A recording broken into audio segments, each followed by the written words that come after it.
Welcome to Gospel Diaries, a platform that offers a unique avenue for artists to share their stories, express their thoughts, emotions, and personal journeys. Today we're in Phoenix, Arizona with James Butch Galloway.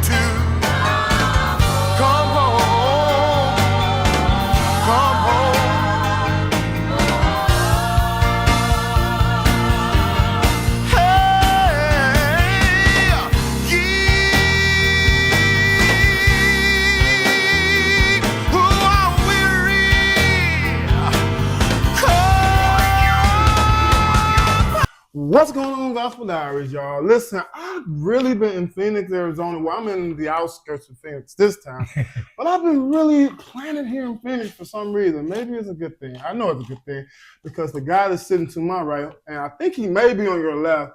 Oh my God, he's no stranger to the gospel community. His work is indelible. It is definitely an indelible impression in our lives, in our hearts. Working with the king of gospel music, a percussionist. Listen, this man right here can sing, y'all. Listen, when he finally put those drumsticks down, y'all, we heard this voice of his. Well, I wasn't around back then, but I hear it on the record. This man is a stone cold singer, and we appreciate it. And we're talking about none other than Mr. James Butch Galloway. Would you help me welcome him? Man, please shake your hand. Yes, you may. God bless you, sir. God bless you, sir. Thank you for having me. Thank you for the opportunity. Thank you for having me. Thank you for having me. How have you been? I won't complain because I got God. And if you did complain, what would that do?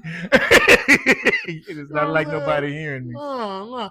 But let's go here. You have spent time with the king of gospel music. Yes. And as you reflect today, like, what comes to mind? Like, how do you process all of that? Through others, to be honest, because you know, when you're involved in something and so passionate about it, and it's your world and what you do, you don't tend to really relish in the glory of what really is going on until somebody from the outside said, did you know you did this? Or did you know that you was a part of this? Or you know that this was, because, you know, as they say, a man is without honor in his own home. So it's when I go outside. You've been around this country. Have you? Yes. You've been abroad too, right? Yes. Oh my God, we got some work cut out for us. But it's no secret, if anyone do a soft Google search on you, they find that you have been active since the age of 8. So let's start at that tender age of 8. Like, what started this beat? What started this desire for drums? Well, it started at St. Matthew's Missionary Baptist Church in Oakland, California, on San Pablo. That's where it's under, where the Reverend G.W. Killens was the pastor. And he was the one that, you know, well, I used to beat little cans in my dad's hubcaps and stuff around the house, you know, so I used to get in trouble for that all the time. So my mom finally brought me a drum snare. And so pastor allowed me to come to the church and play, and so I would just beat that thing, and I knew it was getting on everybody's nerves, I'm sure, now that I look back, but he allowed it for me. And so it's from that moment on that music, I became passionate. See, and I had a praying mother. Come on, Hattie Galloway. Hattie Bell was a praying mother, you know, and I was a sickly child because I had asthma and enlarged heart. So she constantly prayed over me, so she kept me grounded and rooted in the church. So that's, to me, that's where my alley is. And you paid tribute to her on your full-length project in 2016. So if you all have not listened to it, it's the Mother's Medley. The Mother's Medley. So make sure you all pay attention to that. This man is doing his good singing, and he's reminiscing on a woman well You did some work, son. You did some work. Thank you. So as you think of percussionists, so my thought, I go to Bernard, Purdy, yes, and drummers like that. So who were like influential to you at the time when you started playing? Well, you see, when I started, drums wasn't in churches. Right. Okay. You know, you that just didn't happen. So I want to say that I am the pioneer. Okay. Okay. Of drums being in churches, because when I was coming up, that just wasn't happening. So when I had the privilege of joining and being with Helen Stevens and the Voices of Christ, if they didn't allow drums in those churches, we would not sing there. And so that's where really, I would say, just from God, man, because I can't give you like, now as I aged, there were other drummers that I've got to see, like Buddy. But see, these was like jazz artists. Talk about it. These, we're gonna put all of these pictures on the screen. Okay? These jazz. Oh my gosh! So you speaking history, I could have been more prepared. Listen, we're talking. For are you talking about Earth, Wind, and Fire? You talking about Maurice White? Maurice White. Is that who you referring to? Yeah. It just came off the top of my those head. guys. Okay. So when you have that type of influence, man, it was those drummers that really, man, that I got to listen to as I aged, because I wanted to be better. Okay, so look, we have to go here, right? So you start playing with Helen Stevens. Oh God, rest in peace, woman. I wish I would have got a chance to meet you. Your work She was a queen. Okay, so I just want to get that out the way. So you had a chance to work with her. But before we even, I just want to go here before we go into your recordings. Now, her music was a bit sophisticated. It wasn't, the syncopation that you would hear in most rural and urban Black churches. She had some type of coupe and some type of sophistication to her music. So did you ever feel that it was older music, outdated music when you were a child playing with Helen Stevens? Of course I did. Okay, talk about that. I did. I felt, because I wasn't ready for the classical type for hymn type music, but it taught me. It taught me rhythm, because I didn't take classes to play the drums, So it taught me rhythm. It taught me different types of rhythm, different type of classical, 2/3 beat, 2/4, 4/6, 16th notes. It taught me, because I didn't take classes, but it taught me how and what was needed and how to be a backup. Okay. Now, how did you meet Helen Stevens and the Voices of Christ?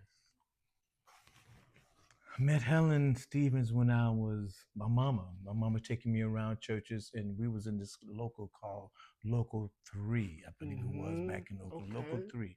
And they would meet, like, I think it's either every second Sunday or every third Sunday in the afternoon after all the church, and all these groups would come together, and they would just sing, and everybody would have their little part, and they would shout and carry on. And so being there, people saw you.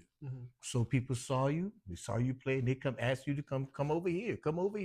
And so that's how she basically, when we found out that she had a choir, she was having a choir, we went there to go join. My mama brought us there. My mother, my brother, myself, Eugene. Rest in peace. Rest in peace.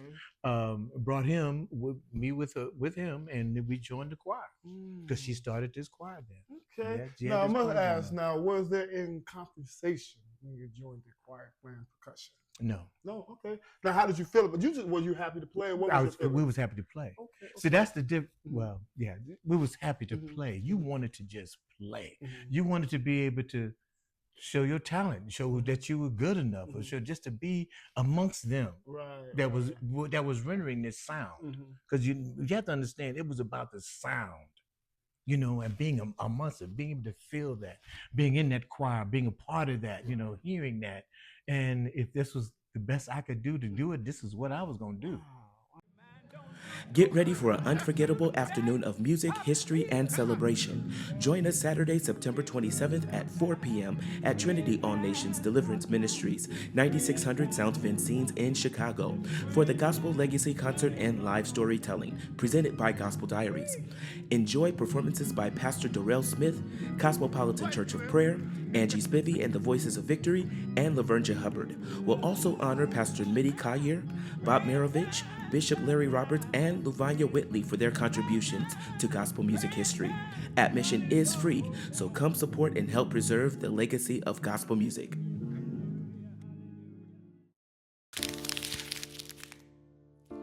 Hi, Eric Maurice Clark here, sharing ways that you can support Gospel Diaries. First and foremost, thank you so much for your interest in this platform, and let's support every artist that appears on this program. All right, so we do have a magazine. It's entitled The Gospel Music Gazette, and you can obtain a copy by going to ericmauriceclark.com.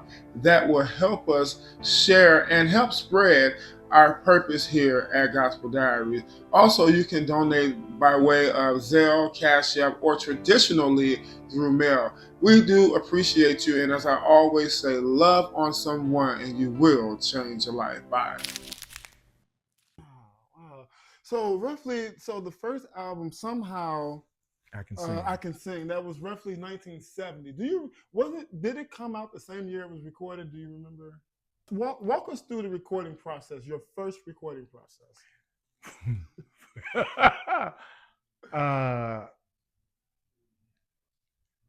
I learned that keeping time in the studio was difficult. Playing with headphones was difficult because understand I was a live, I always played live. I didn't know nothing about recording or anything. So that was my biggest lesson. Trying to keep time and dealing with the factions of hearing this and then not hearing nothing around you, but you're trying to keep this beat, making sure you're staying on this beat. Because if you move went this way or that way, the whole song was ruined. So it was a whole lot of stopping and restarting. So let's narrow it down to one of the most memorable moments that I guess you can call it an opportunity as a child percussionist. Like in the studio, what was something that stands out to you that you was like, oh, you learned your lesson from? In the middle of the song, they stopped, said, "Get off the drums." In the studio? Yeah. Why? Because I wasn't playing it right. And that stuck with you forever to this very day. So how do you encourage someone that's dealing with that today? Like, say for instance, a young musician, a drummer, he's reprimanded like in front of a congregation or in a studio. Like, how do you encourage that person to continue? Well, the problem now is that we're so headstrong now. It's not about just wanting to play it anymore. It's about that dollar bill. So you don't even hire people unless you know exactly what you're getting. You know what I mean? So what I would say, somebody that was dealing with a situation like that, I would say, hold your peace. Okay. Make your money. Play what you're being asked to play. I love that. So now we have to talk about, now, did you travel with the Voices of Christ? What was the task? Every Sunday, you were singing somewhere different churches every Sunday. Every afternoon, after afternoon services, we were singing somewhere different. You paid your dues, you bought your clothes, you bought your robes, and you got your transportation to and from. When we went out of town to the workshops and stuff, we paid our fees, and we went to sing and give God the glory. Okay. That's what we did. It wasn't the faction of how much I'm gonna get paid for this or none of that. And you're in the Bay Area, so you're with the Hawkins family. Oh my God! So talk about being like right there. I'm talking about literally, you're front and center. The best friends. Where all of this going on. Best friends, the best love. I wish, I was telling my wife the other day that I wish we had those days because it was choirs singing choir music, gospel music, songs that really touch your heart. So yes, and you had writers that was writing songs that church choirs could sing, right, that you could reproduce. So that way your music was constant. So everybody was always receiving a message. And that's the difference. Well, that's what was so good at that time, is that the message that was being driven. It was about the message. And nothing other than, you wanted the gratitude for your performance, but the message that was being surrendered, that was just so gratifying. Yeah. So what Ephesians? Oh my Lord! So talk about. Did you ever Reverend go? Green, oh my Lord! Ephesians, you had to go there. So if you didn't go to Ephesians, then you couldn't sing. Okay. You had to be up in Ephesians. You had to be invited there. And I love that we would have our some of our anniversaries there. But when they would have the church God, the message, the service nights, man, they'd be on Sunday nights. packed out. I'm talking about choir after choir, group after group could sing. I ain't talking about trying to sing. I'm talking about singing. I mean, giving you every bit of what God gave them. It was just a glorious time. I'm talking about people walking out down the street. You leaving the church house singing and just glorifying God, because it was just so much singing. You could hear it all down the block, all up and down the street. Choir after choir, group after group, soloist after soloist. That was the discovery back there. It was just so much good music. So when because you were, I don't even think you were a teenager when in '68. So you hear this sound that changed the trajectory of most music in most Black Protestant churches in America. That's right. How did you please explain, what was the feeling when you heard "Oh Happy Day"? I was in Winterland. Okay. What is Winterland? Winterland was a place that we went to, a concert in San Francisco where the Hawkins Singers, when Edwin Hawkins did his concert, and we were opening for them, Voices of Christ opening for them. So we were there then. And when I first heard "Oh Happy Day," I was like, first, is this an R&B song? Yes, and I said, so that's when I discovered that music was transitioning. I love it. Music was transitioning. Music was starting to change then with the Hawkins, because they brought a new generation. Now, did you get a chance to hear Dorothy sing it before she left the group? Yeah. Okay, now what was that experience like? Now, how did she take control of that song? I mean, being a woman singing like that, singing that deep and that kind of, that was just amazing to see, because that's something that I hadn't seen. I like it. You know, so it was another thing. It was another dimension again of something that you don't see when you don't see it, unless it happens for the first time. And what August did was presented it. Yeah. And Dorothy, if you watch this, I just want you to know we love you. Yes. We honor and we respect you. Don't make me cry. Thank you so much for rendering your voice to the world. Because listen, your voice have really, really made an impression on the world. So we appreciate that. And on that note, we're going to take our first musical intermission, and we'll be right back. Tell the people we'll be right back. We'll be right back.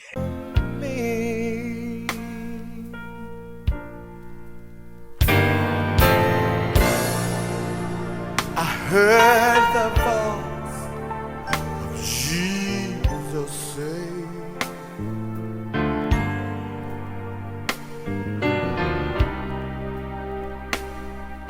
come unto me and rest.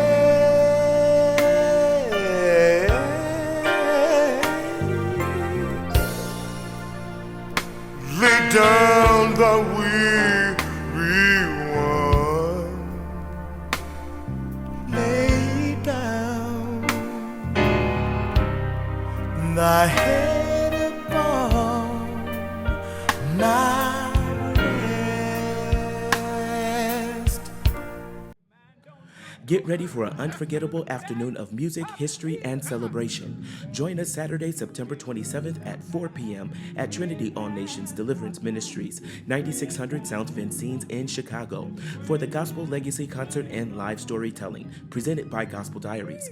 Enjoy performances by Pastor Darrell Smith, Cosmopolitan Church of Prayer, Angie Spivey and the Voices of Victory, and Lavernia Hubbard. We'll also honor Pastor Mitty Collier, Bob Marovich, Bishop Larry Roberts, and Luvanya Whitley for their contributions to gospel music history. Admission is free, so come support and help preserve the legacy of gospel music.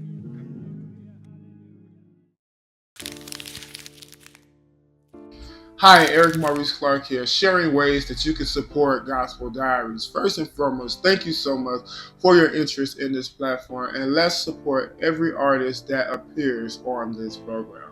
All right, so we do have a magazine. It's entitled The Gospel Music Gazette, and you can obtain a copy by going to ericmauriceclark.com. That will help us share and help spread our purpose here at Gospel Diaries. Also, you can donate by way of Zelle, CashApp, or traditionally through mail. We do appreciate you, and as I always say, love on someone and you will change your life. Bye.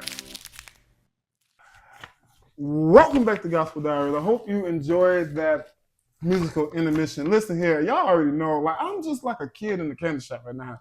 I'm like overly joyed because I get a chance to really talk. And we're gonna get to this because I know a lot of you all, if you don't know, there's a movie that's on Tubi. Listen, I remember watching it way back when, but this is the percussionist that James Cleveland kept taking them sticks from. And we're going to get to that story later. So I want to talk about the Voices of Christ again. Now, like, was there any people that went into secular music from the Voices of Christ? Let's talk about some of the notable people of the Voices of Christ. I get one distinctive one. That's Daryl Coley. He had a chance to really, Daryl Coley really was phenomenal. He did everything with everybody. You know, he was just a great singer. I mean, he just was vocally blessed. So Daryl Coley, I would say, would be the one. He did a lot of jazz, you know, so he went off into the jazz world and made a living there, you know. Did a lot with the Hawkins, you know, as well, you know, but gospel was his home. Gospel was his home. And he did some things with the Gospel Music Workshop of America. And so those were things that elevated, you know, his career. You know what I mean? But yeah. Your brother Eugene Galloway. There's a song, I believe it on that second. It escapes me right now. When confusion, sadness, and gloom fills every space in this lonely room. Somehow. That's it. We pay homage to you. Yes. Daryl Norman, I want to pay homage to you. Yes. They call him the governor now. That's right. He's the governor now. You're the governor. We love you. Is there anyone else? Who it's so many. I don't want to name because I fooled around and missed the name, and then the first thing I'm gonna hear why he didn't name me. You're right. Because you know I love you all. I do. I love you all. I just got an email. I got an email. Sly Stone. He's in that area. Henry Jackson. Yes. You remember Henry Jackson? Yes. Henry Jackson, we love you. Moving on, sir. How in the world? Am I missing anything? No, I'm not. How did you get with the Kingdom Gospel? Well, that came about when the Voices of Christ, being a part of the Gospel Music Workshop, went to one of the workshops. Do you remember what year? I don't see now. That's no problem. I don't remember the year. Okay. But when we went to that, and then it came time for us to get ready to record. He was getting ready to record Helen Stevens and the Voices of Christ, and that's when he came down to record our first album. That's when we met. That's how we met. Okay. And so that's when he saw me. You all had that relationship. He saw you as a percussionist. Yes. So how did you become a James Cleveland singer, or how did you begin playing for him? Well, I became playing for him after the years and years and years, and I was too young because I was 11 years old. Okay. And my mother wasn't going to release me to travel at that time. So it wasn't until I graduated high school, turned 18, and then that's when he came down and had a conversation with my mom and Helen Stevens and Fran Harden. I love you, Fran, as well. She's in late Fran in your passing. I love you, dear, and Helen.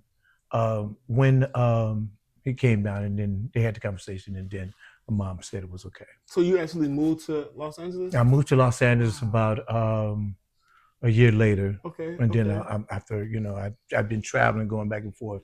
After Carnegie Hall, Wait, don't just throw that out there like that. Carnegie Hall. White House, and that's it. So, no, you ain't throwing this stuff out here like this. Okay, wait. Why did you go, when did you go to Carnegie Hall? See, now you can ask me years. Oh, not years, but what was the event?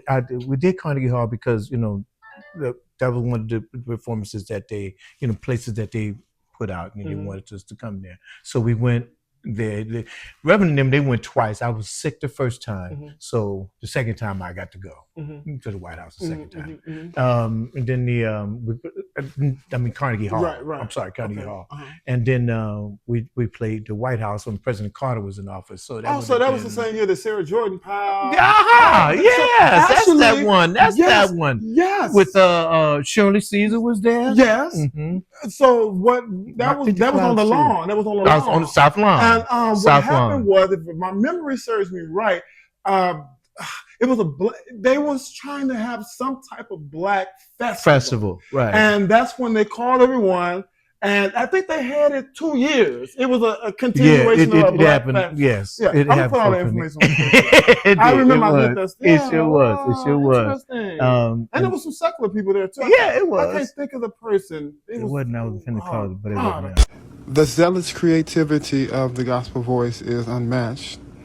Its translation is spiritual and serves as a refuge. Sarah Jordan Powell's voice is the epitome of Black excellence.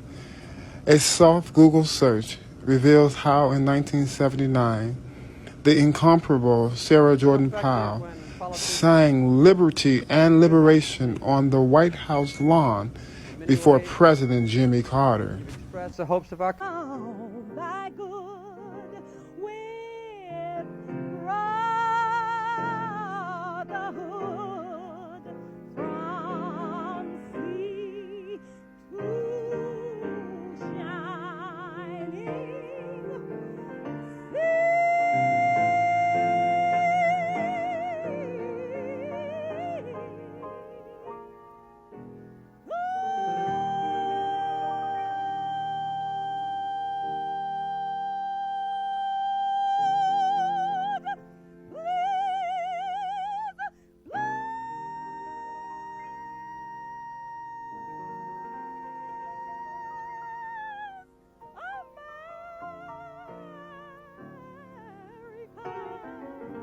April 24th, 2023, Gospel Diaries traveled to Tulsa, Oklahoma to pay much due homage to the living legend, Miss Sarah Jordan Powell. Cheese. Say hello, DeAndre Patterson. Say hello, DeAndre Patterson. Hi, DeAndre. This is Sarah Jordan Powell. Joy. God's love.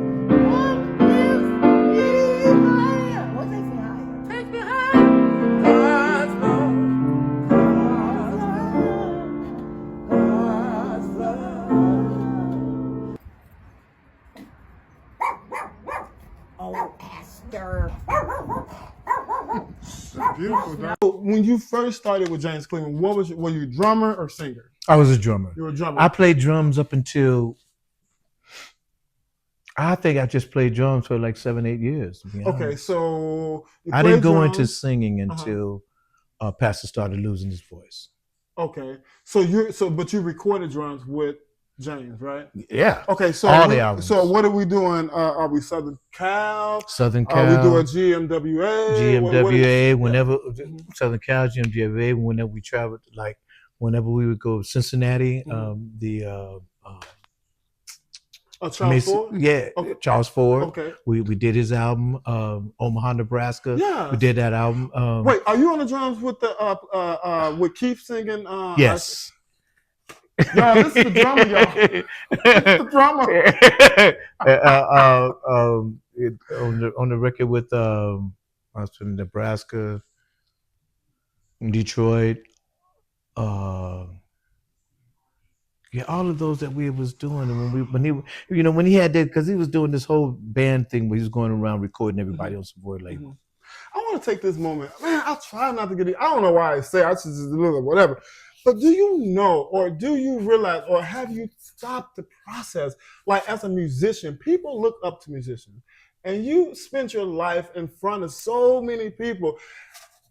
Listen, it's impossible for everyone to tell you how much you have inspired them or how you have imparted into their life. So I would like to take this moment to advocate for those that don't have the opportunity and just simply say, thank you, sir. God bless you. Jesus God Christ. bless you. God bless you.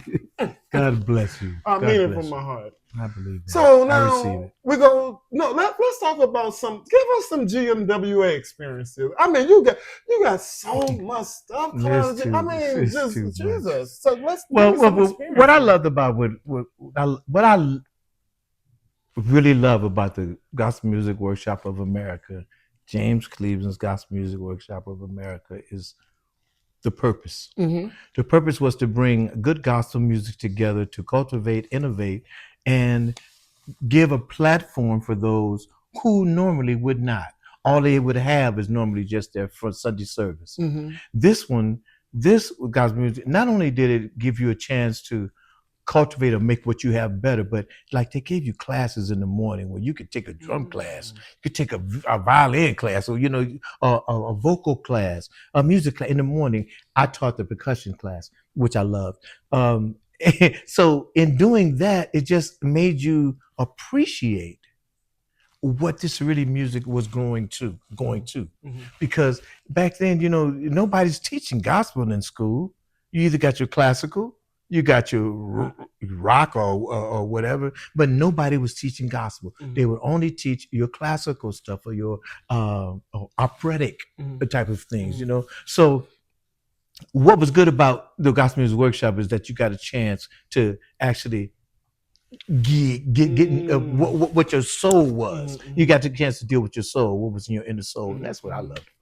Wow, So you thinking you got classes in the morning, you got this big multi-mass choir that got over 1,000 voices in it, and you got the best musicians across the country. I ain't talking about your state. I'm talking about across the country, and then coming from other countries because they're inspired to be alike. Now let me ask you this question. Now, when you were in the hub of this gospel music, now did you have any aspirations or any influence to go secular by any chance? Please be honest. Elton John. Oh, okay. You wanted to play with Elton? Barry White. You wanted to play with Barry? Of course, Billy Preston. Okay. But did you ever get a chance to? I worked with Billy Preston. I worked with Elton John, did some background vocals for Elton John. Just did some oohs and ahs, which was a wonderful thing. I just did some oohs and ahs for Elton John. Yeah, I did that. I got a chance to do that. Yeah, I got to do that, so that was a good thing. I mean, I've forgotten more of what I've done than I remember. Listen, I want to talk about these albums, man. So I think about Think of His Goodness. Am I right? It was 79. Were you part of that one? Yes, you were. But you just didn't. You didn't have a lead on that. I didn't sing it. But that next album, what is it? Deliverance or Wonderful Counselor? Wonderful Counselor. Prince of Peace, you are. Can you please talk about that album? That you have Say You Won Deliverance. Yeah. That whole album. You got Cleo Kennedy. She's singing. Betty Griffith on there. Oh, we love you, Betty. Love you, Betty. Yeah. So let's talk about the process of recording that album. The process is we went from, you have to understand, I went from one microphone being in the room and you just played that to having your own little section, your own little drums, you got this soprano section to where you mic'd up like that, So the process of recording it's the fantasies of being around those great musicians that if you mess up, you never even know you messed up because they cover it up so well. Or you sang through it or you fix it and you move on. It's just good music, man, around good people. So now, honestly, we have to ask you this: what was rehearsals like with Reverend James? Like, what was his? What stands out? Okay, talk about it. He was a stickler for perfection, and when I say stickler perfection, you have to understand it's his perfection. Okay, because everybody has their opinion about what they hear, but his sound was his sound, and he perfected it. So if you wasn't giving him what he wanted, he let you know you wasn't giving him what he wanted, and he'll sit you down and fire you on the spot. Did anybody cry? What were the emotions like? Yes. Did you cry? Yes. Did you feel embarrassed? Yes. Were you cursed? Yes. Were you loved? Yes. Were you taken care of? Were you cared for? Yes. But you gave him, you played what he wanted you to play. You sang what he wanted you to sing. Now he would let you venture off as long as he was liking it. When you make him feel good, like, okay, good. He'll let you go. He'll give you the mic to do that. Do your thing. So that's what I liked. He shared. He shared the stage. So you traveled with him. Did you ever fly with him? All of it. So you flew. I flew. I was the Cleveland Singers. Like what was funny? What was sad? What was really traveling was getting up in the morning. Because we would travel pretty much like 8 months out of the year. We was on the road. And then we'd stay in some towns. So you was full time. Yeah. Okay. Yeah, I was full time. So traveling, man, you talking about getting up early in the morning or late at night, doing 2 and 3 shows of the day, doing one-nighters. We did a lot of one-nighters, especially when we got to the East Coast. So we'd be on there, man.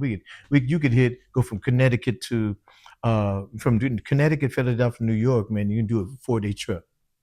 And when we're talking, so is this every night we're at a different location? We're in a different location. Okay, so we're traveling through the day and we're performing at night. Traveling through the day, performing at night. Planes, trains, buses, cars. So family, really, at this point. We were. You know a lot about each other. We were. So who was your best friend on the road? Everybody. Okay, that's a safe answer. Safe answer. Everybody. So how did you all know? Was it spontaneous? Like a lot. Song He would write songs right on the spot. Right on the spot. We'd be on the stage and be feeling like, well, where's this coming from? Where is this coming from? And we just all jump right in. You know, he'd give you a couple of lines. He'd tell you, you do this, do that, you did that. All right. So right there on the spot. Right there on the spot. Mary had a little lamb. On the spot. You know, I don't know, for some reason I just thought about that song. So I was looking up Dr. Martin Luther King, right? So his dad was at some college, I can't remember what college it was, and he asked people to bring some offerings up to the front, and he asked the congregation or the choir to do a song, and they had started singing a song, Use Me. I want to be your child. You know what I'm talking about? Yes. I'm trying to use me, Lord. In your temple. Use me, Lord. I want to be your. Yeah, I do remember that. See, that's that kind of stuff you just don't hear. I'm gonna put it on the screen. Well, the where's all pianists? Left. That's something. We don't have to talk now. I'm serious.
Get ready for an unforgettable afternoon of music, history, and celebration. Join us Saturday, September 27th at 4 p.m. at Trinity All Nations Deliverance Ministries, 9600 South Vincennes in Chicago, for the Gospel Legacy Concert and live storytelling presented by Gospel Diaries.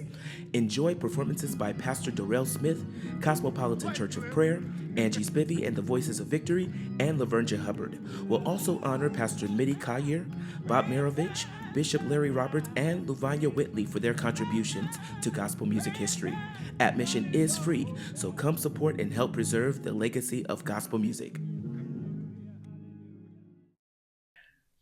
The Detroit families. So you worked with Thomas Whitfield? Yeah, talk about been that. to his house. He was a writer, part of the workshop. Mm-hmm. So you got to hang with these people. We went to these towns. We was in these recordings, together because we were there. He would write for us. Wow.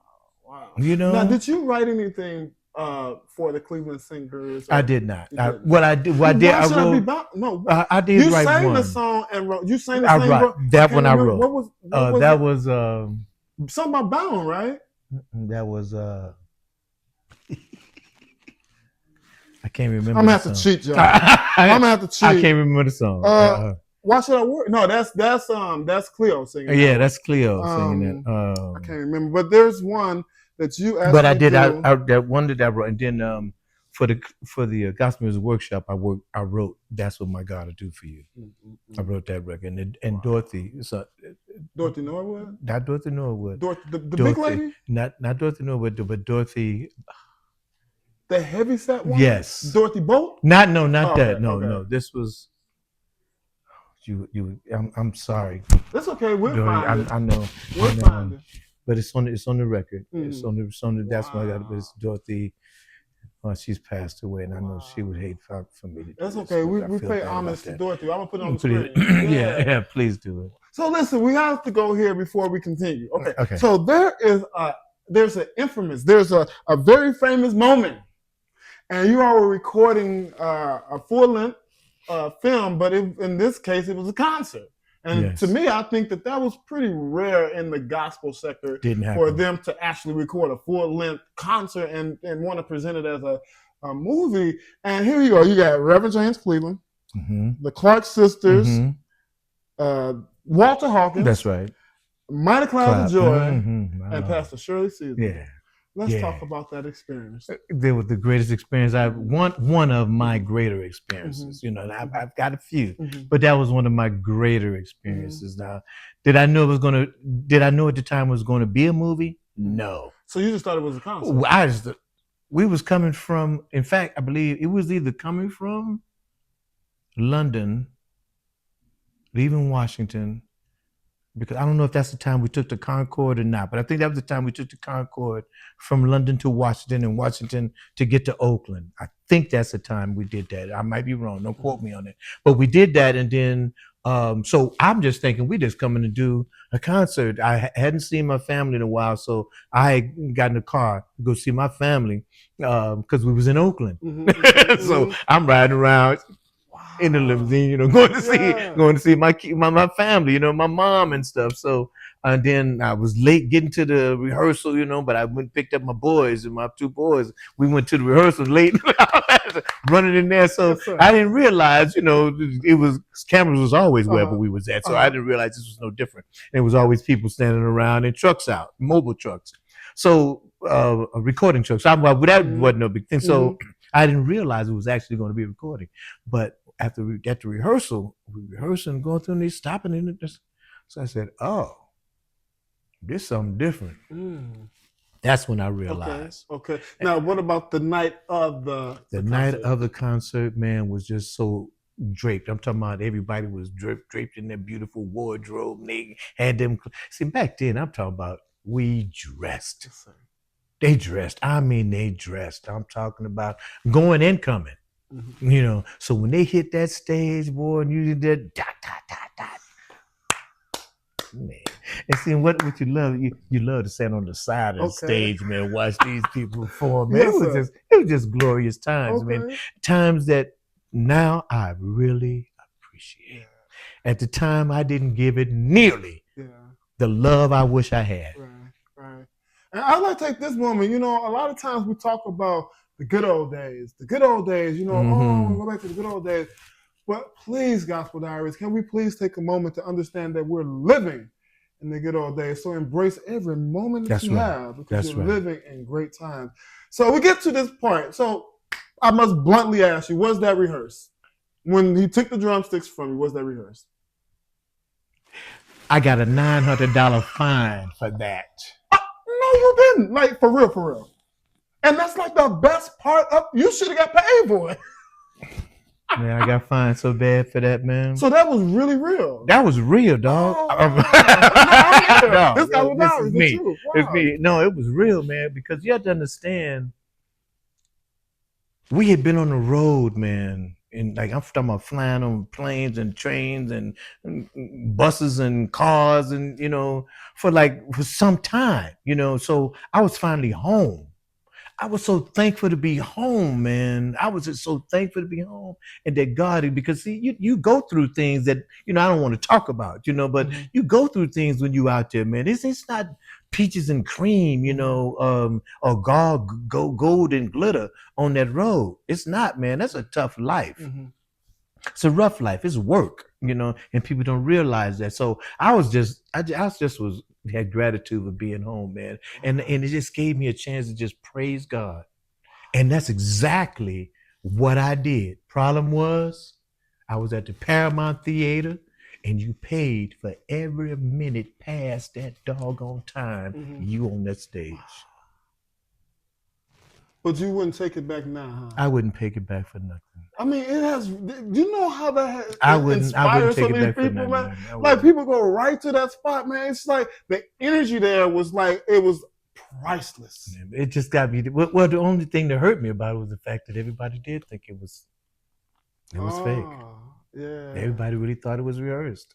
Yeah. Now, no, it wasn't. But it made so much love, I guess he felt like he should do it all the time. Oh, so he did it after that? He did it again. He thought this was the thing to do. I'm like, no, anyway, that's a whole nother thing. But it was not rehearsed. But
it was not rehearsed. In answer to your question. Wow.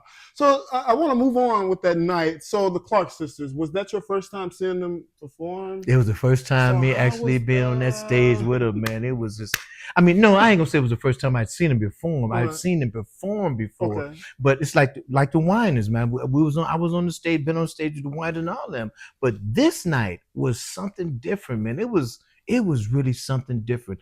Every freaking body that really performed that night was next level.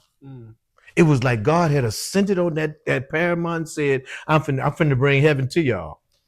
Because I'm talking about, it was singing, it was praying, preaching, teaching, laying on hands, falling out. It was all that was going on in the Paramount Theatre. Wow. Yeah, just me being home. Okay. That was my biggest. I was just glad to be home. You have to understand, I wasn't but what, maybe 23, 24. That was the 82, so whatever that was. Yeah, 19. So, 80, so that's, what's that, 6, 7, 8, 9, 10, 8, yeah, 24. Yeah, 23, 24. I was in something like doing that. So I was just glad to be home, and I hadn't been out that long. Wow. I hadn't been been away that long. But I was just glad to be home. What was the support like with your family? Like your family, they know you're on the road, you're doing this gospel thing. What was the support like? They love me. They love me. It was just, but that carries its weight. It carries weight. It carries weight. When I say that, I say, your family can love you. Your family loves you. Your family loves you. But if you can't provide or give what they think you ought to provide or give because who you are, then you get a lot of backlash from that. As long as and then that's in any business, any family, Now, it's nothing special about it. It's just the way. No, thank you for sharing that, man. No, It's just the way like, it is. It's just the way that is. You're helping people right now. Right. Yeah. But so you do what you can do, but sometimes it's just not enough. And sometimes you can do and keep doing and keep on doing and keep on doing, and nothing changes. So that's where the fallout comes in. When you stop doing. But that's not a lacking in love. It's just that I stopped doing. Wow. Let's move on to Cornerstone. Oh, did you ever attend Cornerstone? Always. Okay, so were you on staff there? Yes. Okay, so talk about the days of Cornerstone. The days of Cornerstone, another good thing. You have to understand, we took Cornerstone on the road with us. We basically the choir, they were recording choir. Yeah, the recording choir or the Cleveland Singers was part of Cornerstone.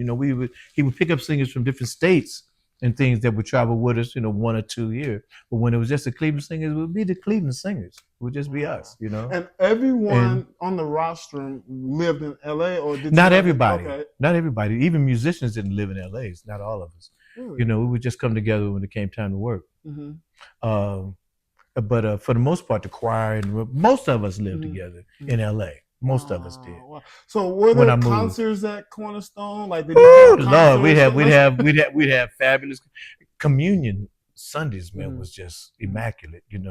But you had a lot of churches around there in LA, man, that was popping. Like Church of God in Christ, West Angeles was jumping back then. They had them midnight musicals going on that you'd want to go to. But Cornerstone was good because once we got into Slauson and Western, it was like a theater. It came to a theater atmosphere. It was just really nice and humble where you just had church, and we love to have communion there. Okay. It was good church times. This is Gospel Diaries. So we must know. So you started with Helen Stevens. You started playing percussion for James Cleveland, his dynasty, and then you become a Cleveland singer. So can you please share a trying time at this point in your life? Like you've built some experience. So what's going on through your head now? Like, what are you having to push through to be who God created you to be? Well, I'm gonna put it this way, since you asked this. I didn't do the things I should have done with what I was blessed with. Okay, so mismanagement, being a bad steward, created where today I'm pushing through needing to work. Do I have to work? No, needing to work just to keep myself solid. You know what I mean? So I work every day, to stay sane, to stay filled alive, to stay alive, stay productive. I didn't do, like I said, things I probably should have done with my music life, my music world. And I'm sorry to interrupt. What do you wish you could have done? I wish I would have had more business side of it, a better end of that. Or I wish I'd have had someone who supported me and to the point to whereas I didn't have to really worry about that. I got you. Now, I must ask, because James, he's with Savoy, he's on contract, he's here, he's there. I'm just asking, did he teach any of the members or personally you anything about the industry, about copyright or industry stuff? Well, he would speak on it if you asked about it. Okay. But it's like anything. If you don't know what to ask, if you don't know the question to ask, you don't know what answer to get. So you have to know that too, and so sometimes, he never would push that on you. He's not going to push that on you because you're working for him. Right. He's not going to push that, But if you had a question, I believe he would answer. He would answer. I just think I could have done better, being a better steward over what I had control over. I love it. I must ask you, so James Cleveland, he wasn't just a star to the church. That man, if you just do a soft Google search, this man is sitting here with Ray Charles. He's in multiple movies. He's traveling across the world. he's here, he's there. Like, so what are some of the secular stars that you was able to afford to meet with him on the road? And Natalie Cole. Oh, you met Natalie Cole? Yeah, we did a Thanksgiving in London with her. Oh wow. Barry White. We did we did Israel with Barry White and Salter's Pool. You should have a history on that as well. Wow. We did London with Natalie Cole, and we was about to do Japan, and we did do South Africa, but that was just us. But was about to Japan, and then he got sick and passed away. Yeah, right after Washington. Like, how did you take his passing? It's very painful because I lost. Still now? Even still, I mean, even when because at the time I had just lost my mother. Oh, so wow. it was like so we talking I lost my mother. Yeah, and lost my mother, and then he died. He passes away like 2 or 3 months later. 2 or 3 months later. Your mom passed in 90 then. She passed first, and then he passed. So it was devastating until and that's kind of where I kind of lost it at. That's where I kind of went left. Can you share anything? Do you want to talk about anything? Well, it was a bad time for me. I'd lost, a lot at that time. I'd lost a lot, and I was living for my mother. I was living for my mom. I was living for my kids, wasn't with them, but I was living for my mom to try to help take care of her. And so when she passed away, it was devastating to me how it all went down. And then he passed away, and it was devastating how it all went down. And I didn't have a job. I didn't have nowhere to live. I had a place to live, but I had to keep that place to live. So it was tough. It was just a tough time. Do you feel real like were you angry at God in any? I was angry at everybody. Okay. Everyone. I was angry with everyone, everything, everybody. Hated music. Hated myself. Wow. Jesus Christ. So how did you see a glimmer of hope? God. Spared me. Spared you. Put you back on the right track. Gave you a testimony. God spared me. Literally. Yeah. He spared me. Yes, sir. He said it ain't your time yet. Yes, sir. You wanted to give up. It's not your time yet. Yes, sir. Yes, sir. Yes, sir. Wow. I ain't ready for you yet. I got something else for you to do. And think about it, if you would have aborted the mission, I wouldn't be sitting here talking to you. I wouldn't have this smile on my face talking with you if you aborted the mission. You know what I mean? It's amazing. I wouldn't be here today. Yeah. So we thank God. Yeah, we do. We do. We have to go to 1989. How in the world did this album come about? The album came about, man, when I decided, when God said, hey, do it. He said, do it. And gave me the means to get it done. And it was the one thing that I said before I just hang it up. Let me just do this, Father. And he said, you do this. Wow. And I did it. Wow. And I did it. Oh, amazing. And so you did a couple of remakes on there. That's what I was gonna say. Okay, so the album that you have, I want you all to download this album, you all. And so just type in James Butch Galloway. I'm gonna put it on the screen. And I want you all to really listen to this jewel, this voice that he has. I'm telling you, it's gonna encourage you. I was just listening to a song, Don't Let It Do. What is the Don't Let the Trials Destroy. That's a message all in itself. True. So I want you all to go take a listen to that album, man. Literally, we have a legend in our midst, and we must take the time to embrace him. Make sure we love on him. I'm going to put his CashApp, all this good stuff, whatever way you can reach out to him, show him some love. I want you all to bombard this man right here with love. This is a James Cleveland singer. Right. During the time you were singing with James, you had Betty, Cleo, Who else? Wayne Anthony. Wayne.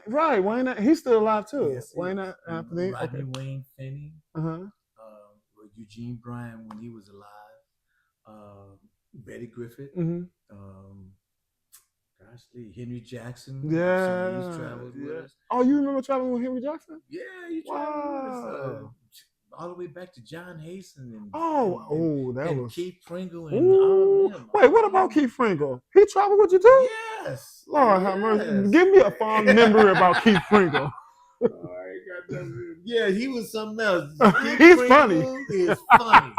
He has me in stitches. He is hilarious. I say, sir, stop. Just don't say another word. I love that. Keith, you are too funny, sir. If you confess, the Lord call him. Call him up. Yeah, that's the truth. Wow. Okay, so what can you share lastly, some nuggets about the industry that you can, warn or encourage people to? I can say just make sure you have a business mind. Make sure you take care of your business and let your music come from your heart. Write about, breathe about what you believe that your heart is telling you. If it touches you, it'll touch someone else. If you believe, keep God first. I love it. What can let's see here. So what do you hope people remember most about your contributions to gospel music? That I was passionate about the work. I only really played gospel music, and I gave gospel music my all. I gave it my heart. I gave it my love because it gave me so much. It opened so many doors for me. It gave me so many opportunities.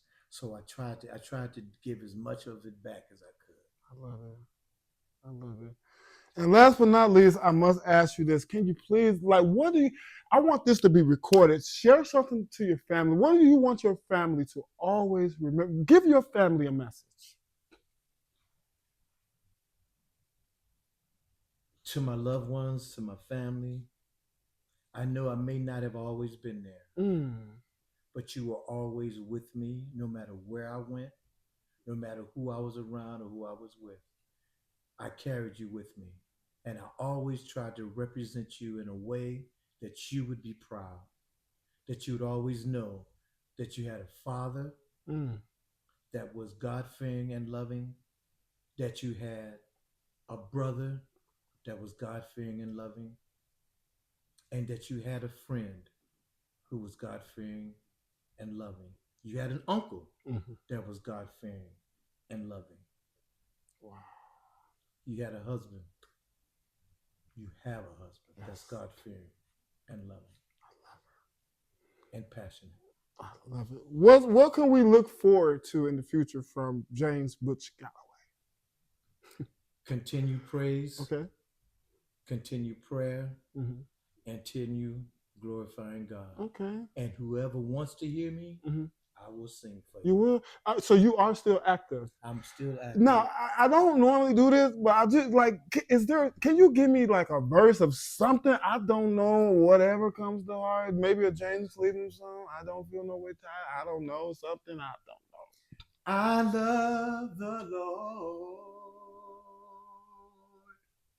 He heard my cry and pitied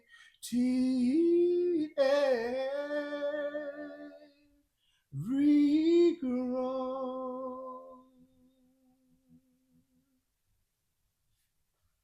Long as I live. Oh, I guess I was waiting on and more. Trouble rise. I'll Haste unto his throne. And on that note, y'all, thank you for watching. Legend right here. Thank you for having me. I'm so serious. Shake your hand one more time. Yeah, I drove out of town to come see this man. Listen, I drove 5 hours to get here. I said, Lord, am I still driving? He in the boondocks for real. Beautiful home, though. This prevents the dewdrop binds. Jesus, he had to give me some orange juice. I was thirsty when I got here. Okay. But on that note, as I always say, and I want to publicly thank his wife for allowing me, and thank you for allowing me in your home. And thank you all for watching. And as I always say, love on someone and you will change your life. And we will see you guys later and tell the people bye. God bless you.